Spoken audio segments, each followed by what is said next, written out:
2026 ခုနှစ်ဧပြီလ18ရက်နေ့မှာရရှိထားတဲ့မြန်မာပြည်တွင်းနိုင်ငံရေးစီးရီးသတင်းကောင်းစင်များအစီအစဉ်ကိုတင်ဆက်လိုက်ပါတယ်။21ရက်နေ့မှာနိုင်ငံတော်သမ္မတအမည်ခံစစ်ကောင်းဆောင်မင်းအောင်လှိုင်အမိန့်နဲ့အကျဉ်းသားအကျဉ်းသူ4335ဦးကို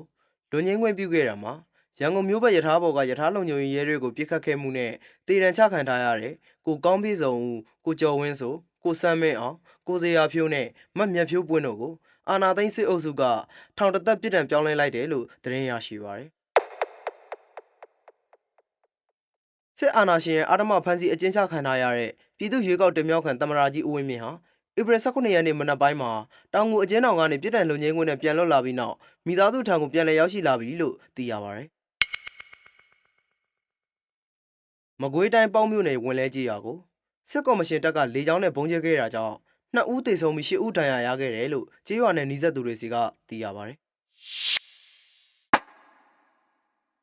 ဧပြီ18ရက်နေ့မှာစကိုင်းတိုင်းရင်းမာပင်မြို့နယ်လင်းကောက်ကြေးရွာကိုစစ်ကော်မရှင်စစ်ကြောင်းက3ရက်ဆက်မီးဝင်ရှို့ခဲ့တာကြောင့်အင်ဂျီ300ခန့်မီးလောင်ပျက်စီးခဲ့တယ်လို့စစ်ပေးရှောင်အရေးကူညီပေးနေသူတွေစီကသိရပါရယ်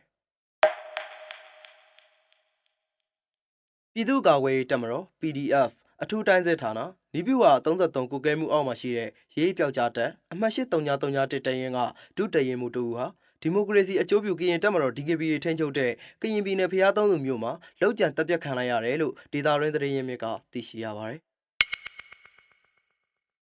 ပဲခူးတိုင်းမုံမြို့နယ်မှာခမာရ351တရင်ကစစ်မှုထမ်းတပ်သားတစ်တူတနက်တလက်ကြီးပေါင်း9ခုအီနာကဘုံနှလုံးနဲ့ခရန်အချို့ကိုလည်းယူဆောင်လာကကရင်အမျိုးသားလွတ်မြောက်ရေးတပ်မတော် KNL တရင်8ထံကိုလက်နက်ချအလင်းဝင်ရောက်ခဲ့တယ်လို့ KNU စီရေးသတင်းရင်းမြစ်ကသိရပါတယ်။